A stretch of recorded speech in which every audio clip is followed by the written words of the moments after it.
Que a paz do Senhor esteja sobre sua vida. Hoje, seguimos com o nosso estudo do livro de Isaías, chegando ao capítulo 65.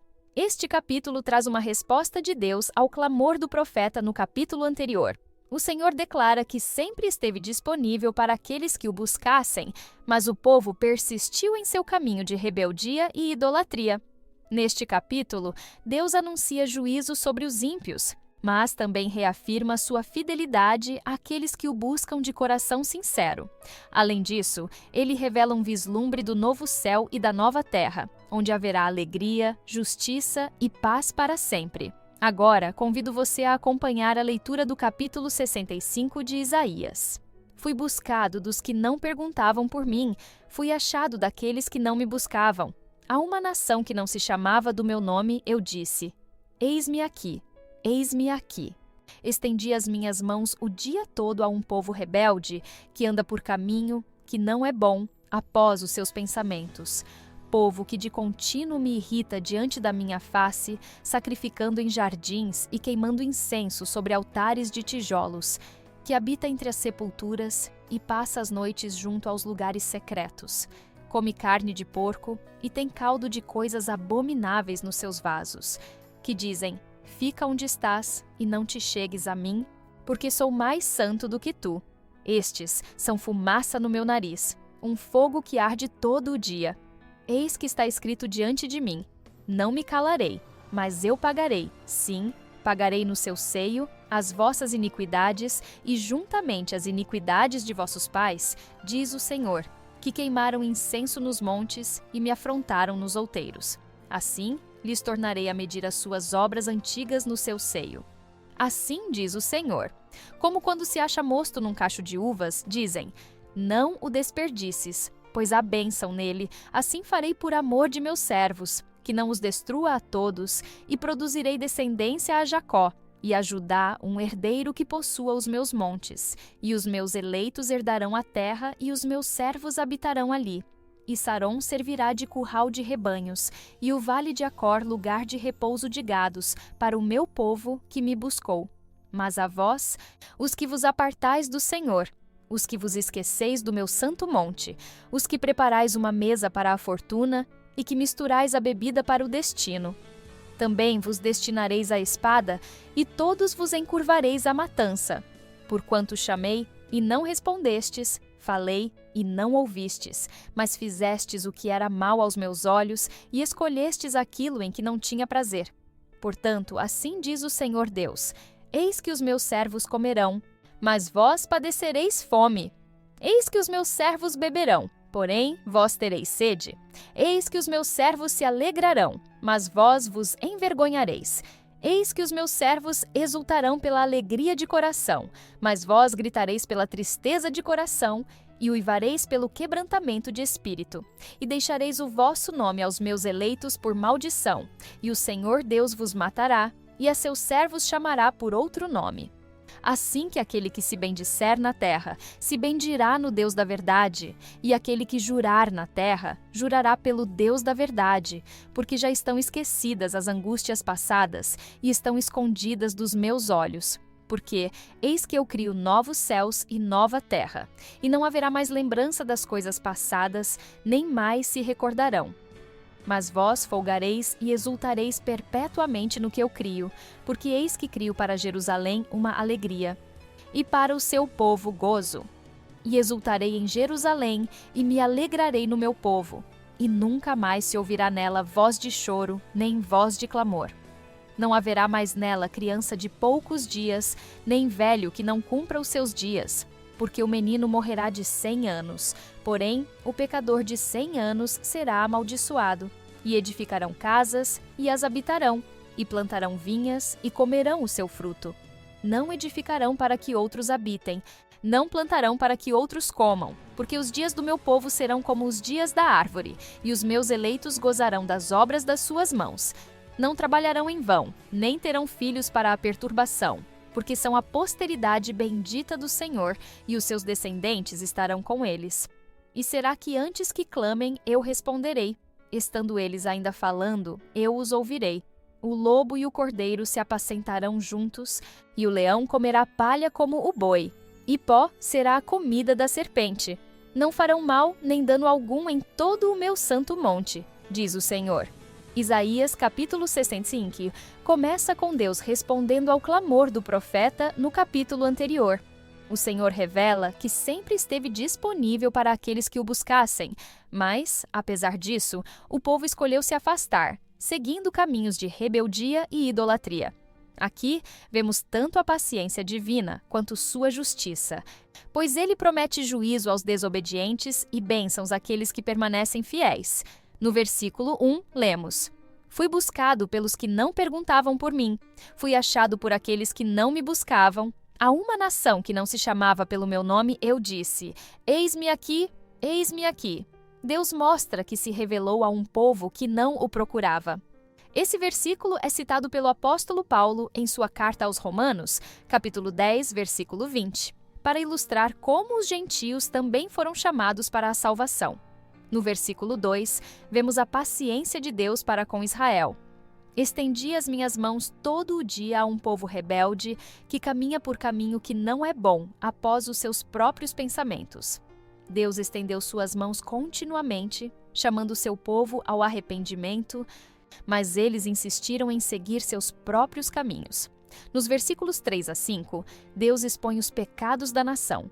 Um povo que me irrita continuamente diante da minha face, sacrificando em jardins, queimando incenso sobre tijolos, que habita entre os sepulcros e passa a noite em lugares secretos, que come carne de porco e tem caldo de coisas abomináveis nos seus vasos, que dizem: Fica onde estás e não te chegues a mim, porque sou mais santo do que tu. Estes são fumaça no meu nariz, um fogo que arde o dia todo. Aqui, Deus denuncia a idolatria e as práticas abomináveis do povo, que incluíam sacrifícios proibidos e arrogância espiritual. Eles se consideravam santos, mas, na realidade, estavam distantes da vontade de Deus. No versículos 6 e 7, Deus declara que trará juízo. Eis que está escrito diante de mim: Não me calarei, mas eu pagarei sim. Pagarei no seu seio as vossas iniquidades, e as iniquidades de vossos pais juntamente, diz o Senhor, que queimaram incenso sobre os montes e me afrontaram sobre os outeiros, pelo que eu lhes medirei em seu seio a recompensa da sua obra. Deus garante que não ignorará os pecados do povo e que cada um receberá conforme suas obras. Apesar disso, nos versículos 8 e 9, Deus anuncia que sempre haverá um remanescente fiel. Assim diz o Senhor: como quando se acha vinho novo num cacho, e se diz: Não o desperdices, pois há bênção nele. Assim farei por amor de meus servos, para que não os destrua a todos. E farei sair de Jacó uma descendência, e de Judá um herdeiro das minhas montanhas. E os meus eleitos herdarão a terra, e os meus servos habitarão nela. Aqui, Deus promete preservar um povo fiel, que herdará suas promessas. Essa primeira parte do capítulo nos ensina que Deus é longânimo e misericordioso, mas também é justo. Ele chama todos ao arrependimento, mas aqueles que persistem no pecado enfrentarão juízo. Ao mesmo tempo, Deus nunca abandona os que permanecem fiéis e garante que haverá um remanescente abençoado. Isaías capítulo 65 continua com Deus descrevendo o contraste entre o destino dos justos e o dos ímpios. Enquanto aqueles que permaneceram rebeldes contra ele enfrentarão julgamento, os que o buscam e seguem seus caminhos receberão alegria e restauração. Aqui, Deus reafirma sua promessa de bênçãos para os seus servos e a certeza de que haverá uma grande diferença entre os que o temem e os que o rejeitam. No versículo 10, lemos: E Saron será um curral de ovelhas, e o vale de Acor um lugar de descanso de gado para o meu povo que me buscou. Saron, uma planície fértil, e o vale de Acor, antes conhecido por desgraça, serão restaurados como lugares de provisão e descanso para o povo fiel de Deus.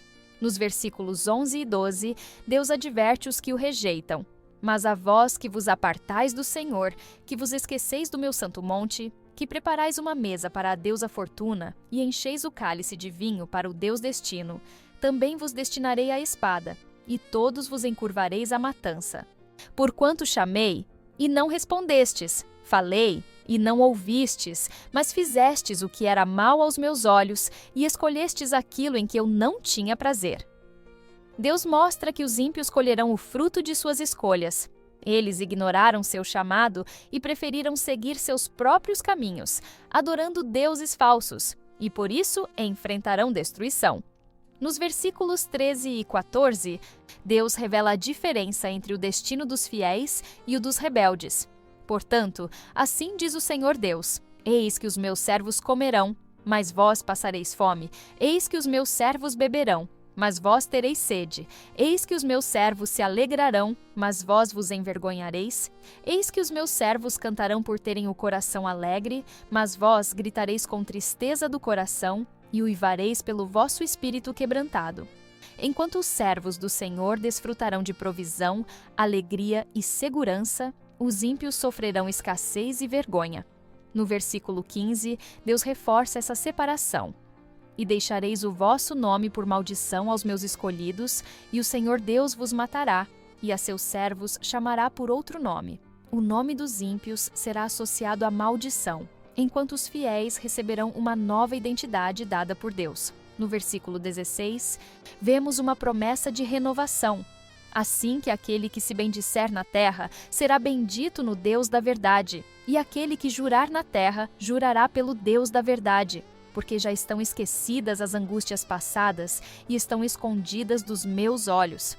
Deus garante que um tempo virá em que as dificuldades e sofrimentos do passado não serão mais lembrados, pois Ele fará algo novo. Essa segunda parte do capítulo nos ensina que há uma grande diferença entre o destino dos que obedecem a Deus e o daqueles que o rejeitam. Os justos desfrutarão da plenitude das promessas do Senhor, enquanto os rebeldes colherão as consequências de sua escolha. Deus sempre estende sua misericórdia, mas aqueles que persistem na rebeldia enfrentarão juízo. Isaías, capítulo 65, conclui com uma das mais belas e grandiosas promessas de Deus: a criação de novos céus e uma nova terra. Essa visão aponta para a restauração final do povo de Deus, onde não haverá mais sofrimento, tristeza ou injustiça. O Senhor descreve um futuro glorioso, onde seu povo desfrutará de alegria perpétua e plena comunhão com Ele. No versículo 17, lemos: Porque eis que eu crio novos céus e nova terra, e não haverá lembrança das coisas passadas, nem mais se recordarão. Deus promete uma renovação completa da criação, apagando toda dor e sofrimento do passado. Essa promessa se cumpre plenamente no livro de Apocalipse, capítulo 21, versículos 1 a 4, onde João descreve a Nova Jerusalém e a remoção definitiva de toda lágrima e dor. No versículo 18, Deus convida seu povo à alegria. Mas vós folgareis e exultareis perpetuamente no que eu crio. Porque eis que crio para Jerusalém alegria, e para o seu povo gozo.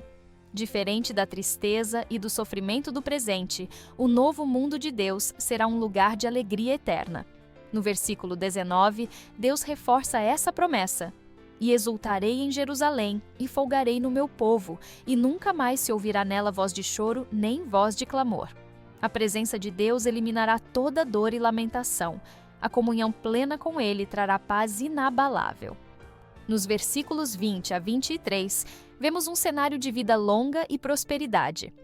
Não haverá mais nela criança de poucos dias, nem velho que não cumpra os seus dias, porque o menino morrerá de 100 anos. Porém o pecador de 100 anos será amaldiçoado. E edificarão casas, e as habitarão, e plantarão vinhas, e comerão o seu fruto. Não edificarão para que outros habitem, nem plantarão para que outros comam. Porque os dias do meu povo serão como os dias da árvore, e os meus escolhidos gozarão das obras das suas mãos. Deus descreve um tempo em que as pessoas viverão plenamente, desfrutando do fruto do seu trabalho, sem injustiça ou exploração. No versículo 24, há uma promessa ainda mais extraordinária. E será que antes que clamem, eu responderei? Estando eles ainda falando, eu os ouvirei. Essa é uma imagem de comunhão perfeita entre Deus e seu povo. Ele estará tão próximo que responderá antes mesmo que a oração seja concluída. O capítulo se encerra com uma visão de paz absoluta na criação. O lobo e o cordeiro se apacentarão juntos, e o leão comerá palha como o boi. e pó será a comida da serpente. Não farão mal nem dano algum em todo o meu santo monte, diz o Senhor. Aqui vemos a reconciliação de toda a criação, sem violência nem destruição. Essa profecia também aparece em Isaías, capítulo 11, versículo 6, e aponta para o reino de Deus em sua plenitude. Essa última parte do capítulo nos ensina que Deus tem um plano de redenção total para seu povo e para toda a criação. Ele promete novos céus e nova terra, onde não haverá mais dor, injustiça ou morte. Essa esperança nos fortalece para perseverarmos na fé, sabendo que a fidelidade de Deus nunca falha. Agora, convido você a uma breve oração, agradecendo a Deus por suas promessas e pedindo que Ele nos fortaleça para permanecermos fiéis até o dia da plena restauração. Senhor, somos gratos por tuas promessas de restauração e vida eterna. Obrigado porque preparaste um futuro glorioso para aqueles que confiam em Ti. Ajuda-nos a viver com fé e perseverança, olhando para os novos céus e nova terra que nos prometeste. Que possamos andar em justiça e comunhão contigo, confiantes de que tua palavra se cumprirá. Fortalece-nos em nossa jornada e ensina-nos a espalhar essa esperança a todos que nos cercam. Em nome de Jesus Cristo, nosso Senhor e Salvador, oramos e agradecemos. Amém. Agradecemos pela sua presença aqui neste canal de estudo, onde vimos o capítulo 65 de Isaías. Prepare-se para nosso próximo estudo, que será o capítulo 66. Se esta mensagem tocou o seu coração, compartilhe-a com aqueles que precisam ouvir sobre a justiça e a soberania de Deus. Cada compartilhamento é uma semente lançada em solo fértil e o Senhor, em sua infinita graça, abençoa aqueles que dedicam suas vidas a espalhar a verdade de sua palavra. Junte-se a nós nesta missão de alcançar mais vidas com a mensagem do Evangelho.